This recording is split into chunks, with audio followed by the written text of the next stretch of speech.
Going up front is an intermediate exercise. We perform 3 to 5 repetitions. The goal of this exercise is to stretch and strengthen the muscles of the legs and hips to increase balance and control. It's a good choice to help advanced students who need additional strength. It teaches students how to stay lifted out of the waist, and it's also a good choice for athletes. The equipment setup is 2 top springs, and we remove the cushion so the leg alignment rungs are available for use. The student starts by facing the chair, standing in Pilates stance, making sure that their feet are not on the wood. They'll place the hands onto the poles, step one leg up onto the pedal, ball of the foot on the pedal with all 5 toes touching the pedal, and they'll press the pedal down. They'll step the other leg up onto the chair, making sure that it's alongside the middle rung with the knee against the backboard. The hands move to the back rung, and they're lightly holding just for balance. Make sure that your students aren't gripping on hard. Lastly, from behind, we check to make sure that the students' hips are square and they're lifted out of their base leg. The initiation for this exercise comes from the powerhouse and the seat.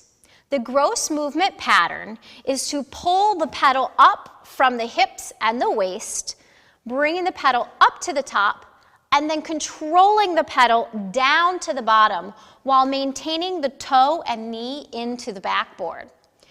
The only thing moving here is the front knee. Although the whole body is going up and down, the joint action for this exercise occurs at the knee. We work to maintain stillness and the constant alignment that we've set in our setup throughout the exercise.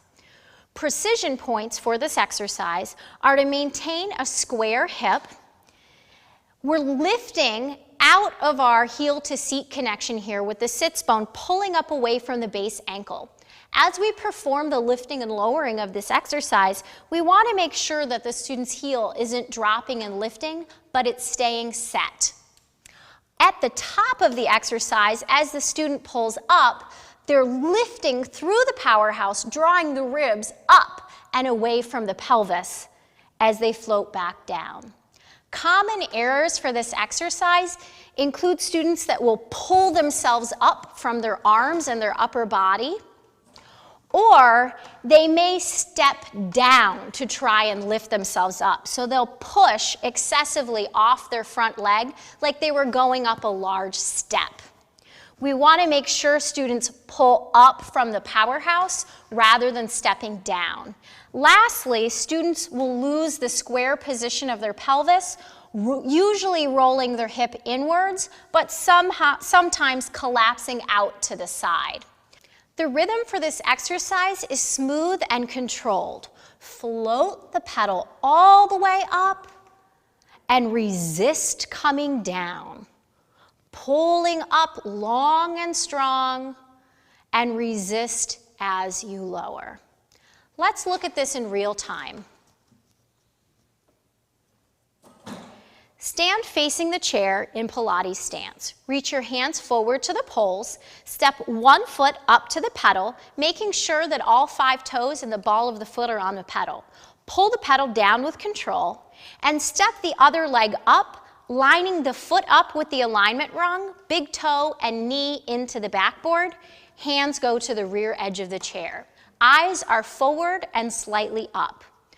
Draw the abs in and lift the pedal up and resist floating back down. Drag the pedal up from your powerhouse and stay as tall as you can on the way down. Pull the front thigh to the back of the thigh and resist all the way down, holding at the bottom. Good places to touch and spot for this exercise are to start with a stabilizing touch, right at the sides of the pelvis to help assist your student in those initial repetitions. As they lift, you can guide and support the pelvis. if your student is arching or losing their powerhouse, you can also use a moving into touch. As you bring their hand into the small of your back, slightly slide it upwards, lifting their skin up, and ask them to draw their abs in and up your hand as they resist to come down. Signs of readiness for this exercise would be your student already mastering pumping, footwork, and all of the standing one-leg pumping exercises. Building blocks for this exercise would be to start the exercise from the top. So you'd have your student set up with their hands on the poles, the ball of the foot onto the pedal, press the pedal down, bring your inside foot up and onto the chair, and to lift up, right up, all the way to the top. They'll come part way down and pull back up.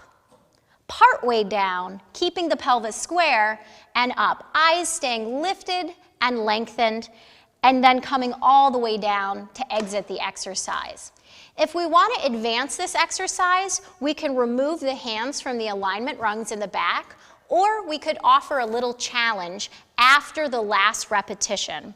So on the final repetition, the student will stand all the way up, straightening the leg that had been in front, and they will lift the back leg 3 times from the seat before finding the pedal with the ball of the foot, returning the knee to the backboard, and controlling the pedal all the way down.